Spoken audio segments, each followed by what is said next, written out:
friend, and you face its friend. It's in your heart, the songs of joy resound. You'll hear but echoes in the world around.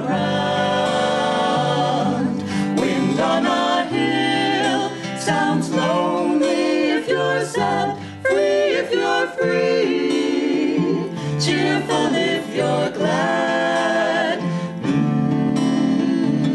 cheerful if you're glad.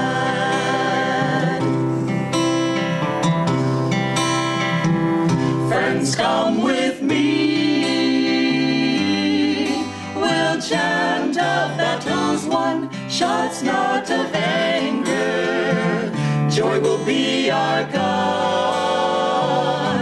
Before the light, the veils of sorrow rend, in inner freedom, all illusions end.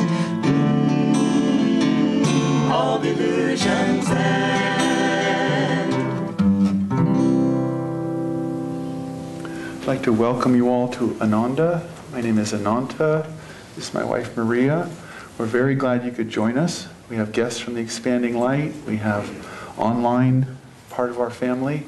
And it's a great joy to join in a Sunday service with you all, meditating and feeling the divine presence. It adds a lot to the service. I'd like to read from Rays of the One Light, which is a book Kriyananda wrote with parallel passages from the Bible and the Bhagavad Gita. And this week's topic is reason versus intuition. Truth is one and eternal. Realize oneness with it in your deathless self within. The following commentary is based on the teachings of Paramhansa Yogananda. Jesus, when addressing his critics, appealed to reason and common sense. In his training of the disciples, however, he, like all great masters, encouraged in them the development of a higher faculty, soul intuition. For it is only by intuition that spiritual perceptions are achieved. In chapter 16 of the Gospel of St. Matthew, we find Jesus drawing on the intuition of his disciples by asking them who they thought he was in reality. They immediately understood that what he wanted from them was a subtle answer, not some obvious reply based on his nationality, sex, and the like. Peter it was, at last, who understood and answered the question on its intended level, the spiritual. Thou art the Christ, he said, the Son of the living God. And Jesus turned to him, saying, Blessed art thou, Simon, son of Jonah, for not by human nature was this truth revealed to thee, but by my heavenly Father. And I tell thee also this, thou art Peter, which is to say, a rock, and upon this rock will I build my church, and never will the powers of darkness overwhelm it. Jesus was pleased with his disciple for relating to the question on its deepest level. Reason could not have given Peter that answer. The answer came through the faculty of soul intuition and proved him thereby to be a spiritually advanced disciple.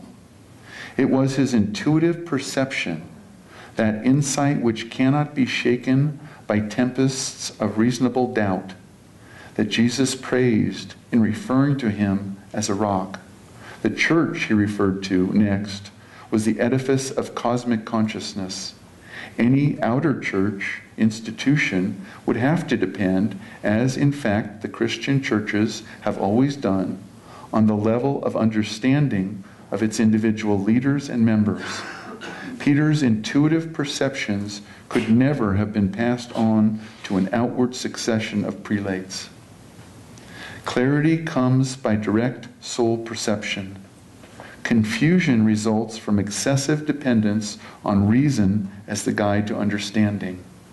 As the second chapter of the Bhagavad Gita states, When your intellect, at present confused by the diversity of teachings in the scriptures, becomes steadfast in the ecstasy of deep meditation, then you will achieve final union with God.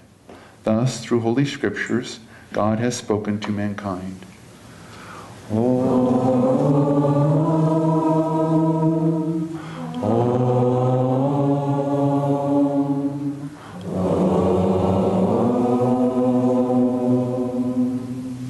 I'd like to begin with a reading from Yogananda's Whispers from Eternity.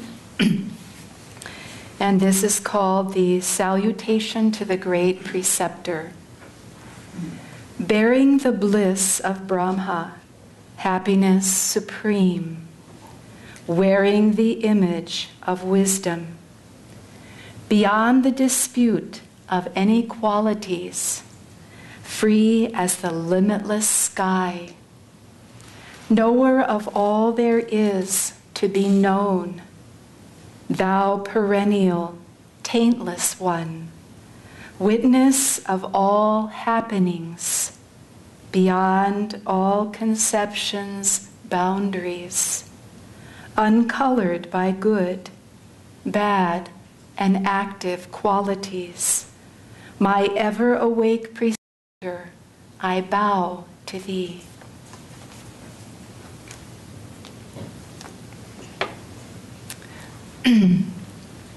I especially love this passage in the Bible that Ananda just read. I oftentimes, when I hear it, I like to feel myself, if you will, in Peter's shoes, hopefully saying the right words, but more importantly, having the inner understanding, the fullness of meaning that he was able to convey, that he lived through his discipleship.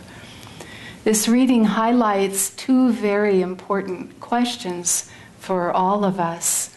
On what level do we understand the Master? On what level do we understand the spiritual teacher? And what is our level of understanding? What is our level of receptivity through that understanding to the Master, to the teacher? Very important questions. And really, these questions, if we think about it, are brought to the fore every moment of our waking lives. In everything we do, this is what's really going on. What is our relationship with that higher consciousness? And to what extent are we able to receive that? We are like Peter, really. We are true seekers of truth. We yearn for truth. We yearn for higher understanding. We, like him, live in a very diverse world, a lot of different perceptions and points of view about what is going on, what is real, what is not real. We're subject to many opinions, varied opinions, many political and religious orientations. And what was unique in Peter was that ability to, in that moment, stand strong in his highest self through the faculty of intuition, that he was able to answer correctly by what he perceived inwardly, not by what other people thought, not by what he was told, not just for the sake of being contrary. He really knew it. He understood it. He was able to say to Jesus, "Thou art the Son of the living God." And that was his experience. That's what he knew inwardly. Most people didn't understand who Jesus was. You know, maybe they thought he gave a good sermon, or that he was wise, or certainly a good person to be admired. But they didn't get that he was God realized. They didn't get that he was an avatar. And the same is true for Yogananda. Most people didn't have a clue who he was. Swamiji oftentimes, he shares someone, I don't know who it was, but someone came away from an introduction and experience with Yogananda and said, he's a great cook. That's just how they understood. And Yogananda loved to cook. He was probably at a meal where Yogananda was making Indian foods and curries. And, you know, history has it that they were delicious and he was a fantastic cook. But most people just didn't get on a deeper level who he was. Even, you know, a great philosopher, a great educator, all of this, a man very noble, of great ideas, but they didn't understand or experience him, again, as a God-realized being, as an avatar. We live in an interesting time because none of us have ever had the experience of being with Yogananda in a physical body. And many of you and people from this point forward, not only will they not have that experience, but they won't at all know physically Swami Kriyananda. And yet we have recordings and film clips, a handful of them, of Yogananda. We have countless videos, talk tapes, etc., of Kriyananda. But still, even with all of that, it has to travel through the filter of our own perception. And how clear is that? How crystal clear is that? What can we really glean from all of this? Because the tapes and the movies and the voice, it's outward. It's outward, but it does have another level. And are we able to touch that? Are we able to reach that? Are we able to really be close to the consciousness of the great ones? I wanted to read a passage from Autobiography of a Yogi. This is Yogananda speaking, a couple of paragraphs actually. And Yogananda says, I always thrilled at the touch of Sri Yukteswar's holy feet. Yogis teach that a disciple is spiritually magnetized by reverent contact with a master. A subtle current is generated. The devotee's undesirable habit mechanisms in the brain are often cauterized. The groove of his worldly tendencies beneficially disturbed. Momentarily at least, he may find the secret veils of Maya lifting and glimpse the reality of bliss. My whole body responded with a liberating glow whenever I knelt in Indian fashion before my guru. Even when Lahiri Mahashai was silent, Master told me, or when he conversed on other than strictly religious topics, I discovered that nonetheless he had transmitted to me ineffable knowledge. Sri Yukteswar affected me similarly. If I entered the hermitage in a worried or an indifferent frame of mind, my attitude imperceptibly changed. A healing calm descended at mere sight of my guru. I wanted to read this because, again, although Yogananda was speaking of that physical proximity to his guru, of Yukteswar's physical proximity to Lahiri, they were speaking about proximity of consciousness. That's what they were experiencing. That's what they were responding to. Swami Kriyananda has oftentimes said, in our associations with others, our gains and our losses, if it happens to be, are largely the consequence of magnetism, a shared magnetism. So again, how do we relate? In what way do we relate to the Master? In what way do we receive? Swami Kriyananda tells of his first meeting with Yogananda. And at a certain point, Yogananda asks him, have you read my autobiography of a yogi? Have you read my autobiography? And Swami Kriyananda then the young Donald Walters responds and he says, "Yes, I've read it." And Yogananda says, "Did you like it?" And Swamiji says, "Yes." And Yogananda says, "That's because my vibrations are in it." And it caught Swamiji's attention at that moment. He realized that in fact that's what he had been responding to. That was the inherent power in the book and through the words and through the story of Yogananda's life. Vibrations. He was responding to vibrations. He came across the country because of those vibrations he felt through that book and through those words. And he dedicated himself from that first meeting in discipleship, but to tuning in to those vibrations, trying to tune in to the vibrations of consciousness of his guru, of the master. In those early days, Swamiji spent time with Yogananda out at 29 Palms in the desert, not far from the hermitage where Yogananda was writing commentary on the Gita. And this was a very difficult task for Swamiji. There he was in the Master's presence. What couldn't be better than that? But he struggled, and he brought with him in this incarnation a semblance of doubt. And he would hear Yogananda expound on the teachings, and Yogananda would do that in what is an Indian fashion, if you will. He would talk about it from a certain point of view, and that would rest for a moment, and then he would blow that picture up and expand it, and he would talk about the same point from yet another perspective. And Swamiji, not being used to this way of teaching was at somewhat of a loss, and he would stumble on it, and he would catch himself thinking, doesn't he know what he's talking about? Can't he be clear?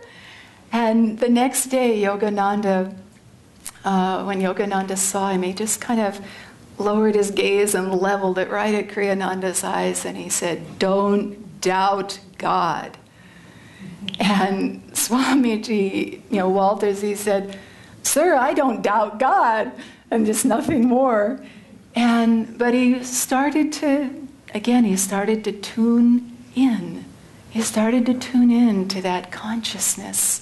And the next day when Yogananda saw him, he again looked at him with a piercing gaze, didn't say anything. But Swamiji realized that he was en route to moving through that doubt, that it was being dispelled through the grace of his guru, because he was tuning in. He wanted to understand. He wanted to know. He wanted to experience that vibration of consciousness that was within and beyond the words. In the life of Gyanamata, Yogananda's foremost woman disciple, she would oftentimes describe herself. She said, "I consider myself a storage battery for his vibrations." She was speaking of Yogananda, a marvelous analogy, if you can imagine, just every atom, every cell charged with that divine awareness of who he really was. And they lived with him day in and day out. And, these personalities, they are what they are, and they can be confusing. It's just trying to move through this minefield of Maya. You see one thing, you hear a certain intonation, you get a certain look, and all of that has to come through the filter of our consciousness, and at best it's cloudy. It's not clear.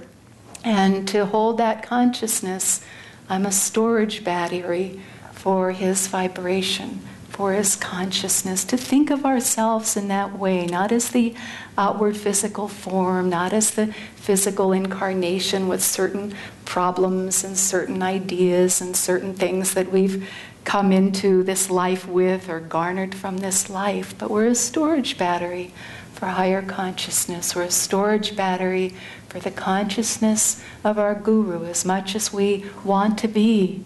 Another of Yogananda's disciples, Dr. Lewis, Diksha told a marvelous story last week at Sunday service of his meeting with Yogananda.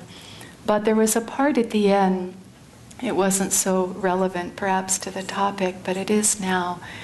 And Yogananda asked Dr. Lewis, he's blessed him with this experience in higher consciousness, this vision of the spiritual eye. And then he says to Dr. Lewis, "Promise me, doctor, that you will never avoid me." Dr. Lewis didn't know what to make of it. "Of course I won't avoid you. Why would I avoid you? Why would I avoid you?" But Dr. Lewis said later, if I had known how hard that would sometimes be to face the Guru, to look at the Guru, to look at that higher consciousness when we want to nurture our little problem or our little, issue or whatever it is that causes us to be unwilling, that causes us to not look into the mirror. But that's what Jesus was asking of Peter. Who do you say that I am? How deeply are you willing to go with this? And that was the greatness of that disciple, and it's why this exchange has been immortalized, because Peter lived in that knowing, that intuitive knowing of who the Master really was. And that's what Yogananda was asking of Dr. Lewis. Promise me that you won't ever avoid me, that you'll always look onto this world, onto things from that intuitive point of awareness, from that intuitive knowledge within your own self. Extremely important, all important to the disciple. A student asked Yogananda once, how is it that Rajasi has been able to advance so quickly? And Yogananda simply said, he listens. He listens. Again, he tries to be in tune with that vibration. There's another very important aspect in this process of being aware of that consciousness, and that is the aspect of giving of ourselves completely, totally, to this higher consciousness that's coming through the masters, that's coming through the great ones. Swamiji, one time, again early on in his time with Master, Yogananda asked him to organize the monastery and to lead the monks. And this meant that he was receiving applications to live in the monastery, asking, I want to come, can I live there, can I be there? And Swamiji, he was so dedicated to the path, and if someone was interested, of course, he wanted them to have that experience he was having. And so he would read these applications, and there were some, that clearly they weren't ready, but others he thought genuinely that they were ready, and they expressed such yearning, such desire to be there, just as he had felt. And what a neophyte. He had heard of nothing before he read the autobiography, got on the bus, came across the country. So if someone just read the autobiography or heard a lesson or even heard of Yogananda and really wanted to be there, he could resonate with that. And after accepting a couple of would-be monastics and having them come and not, just not really quite being ready or willing or even wanting to be, I didn't know who was that. So they get there and it just doesn't work out. And Yogananda, after a couple of instances like this, said to Kriyananda, I'm going to have to give you intuition. Just forget it. I'm going to give you intuition. But the other part of that is that Kriyananda was in tune and he was ready for that. All he was wanting was what he got himself, just to help others be close to that vibration, have that spiritual opportunity. He didn't want anything more than to help his master's, guru's mission, his work. And so that sincerity, that giving of himself and always holding back nothing, was what magnetized his, that exchange between him and Yogananda, that Yogananda could say, I'll have to give you intuition, and give it. It's not just that we need something or have done something wrong or don't do it well or don't have a talent that these things come. It needs to be reciprocal. It's all important. I remember in the early days, earlier time at least, of my time here at Ananda, it was the early 80s, and Swami Kriyananda had decided one summer that he was going to give classes at his home in what is now the Crystal Hermitage Dome a few days a week. And this was going to occur over the course of the summer. And he invited and encouraged us all to come as a community. And I don't know about everyone else, but we had to jump over a lot of hurdles to do that. Plants needed to be watered, couldn't dry out, just on and on. We were serving on the farm at the time. And so, there were obstacles on all levels, the physical, the inner, of course. And here we were, these classes, 3 days a week, plus weekends and Sunday service. And what was Swamiji doing? Was he just into teaching? Was he in a teaching mode? Was this for posterity? Was he trying to make tapes and sell them through Crystal Clarity? I mean, you could come up with all kinds of different reasons about why this was going on, perhaps why we needed to be there. But what was really happening was he was pulling together the whole community in this dynamic exchange of vibration centered in truth, centered in Master.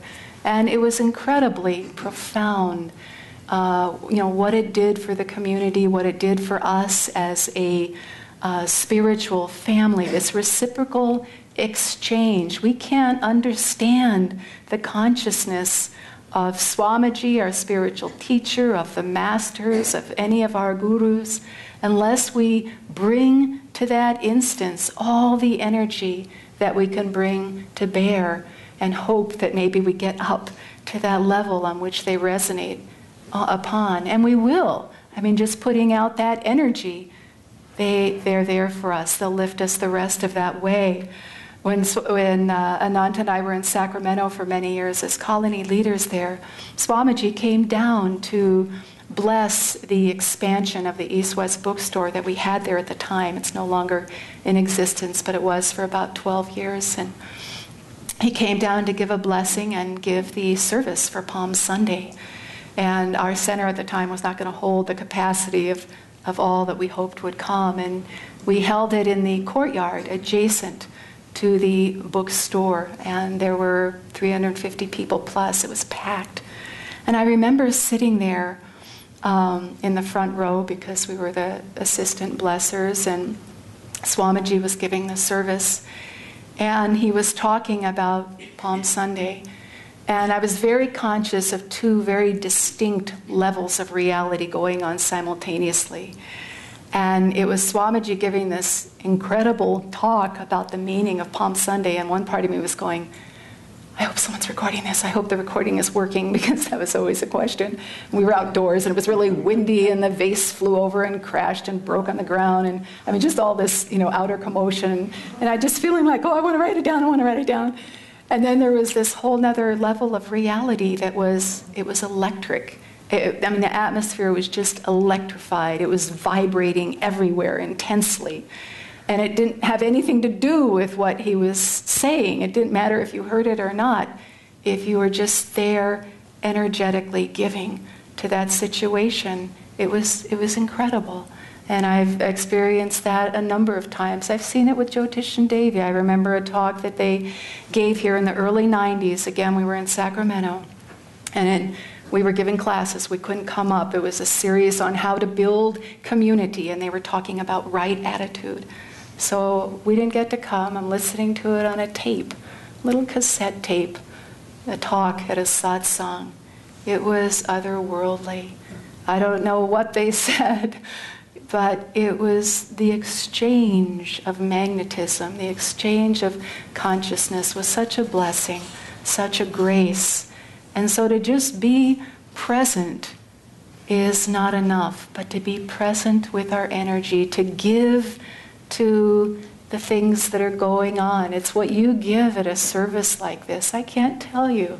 I was telling someone the other day, the energy up here, of course it's our gurus, it's Swamiji, but what you bring to Sunday service, what you all bring to satsang of such openness, such receptivity, it really makes for a shared dynamic experience in God. It's incredibly powerful. And the more we live through our intuition, the more we live through that consciousness within our own selves, what we find is that door after door after door keeps opening. And more of that consciousness, as Ananda was saying earlier in the ceremonies, is available to us, comes to us, flows through us, and we are that. We are that, and we are that to one another. Thank you.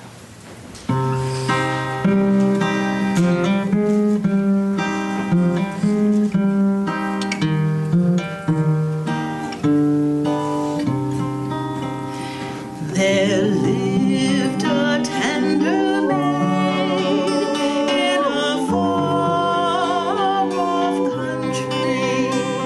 The strangeness of this world made her sigh.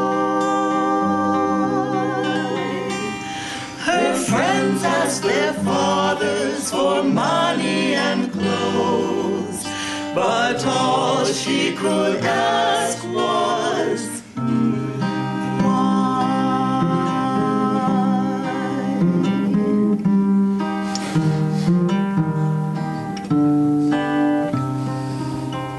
She saw the solemn clouds gathered watching a rainbow, the bright rays of their joy filled the sky. Her teachers explained it all wisely away, but still her heart wondered, why?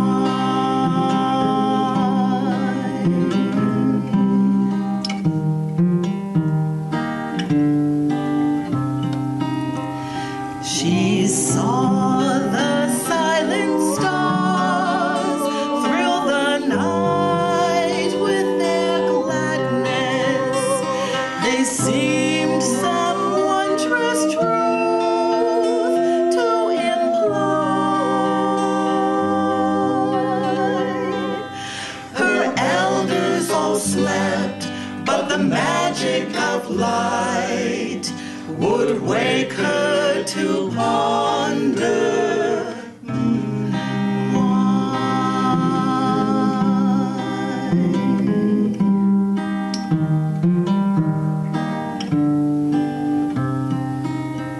She saw a mother smile while she tended her baby, a widow weep that love had to die. The joy of new friends and the sadness of parting, all these made her ask God, why?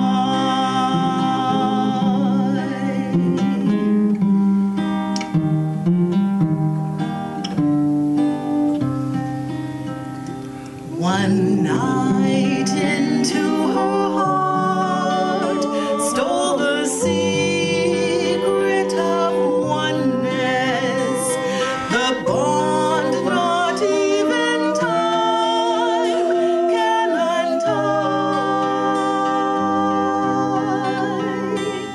For love there possessed her and made her his own. In love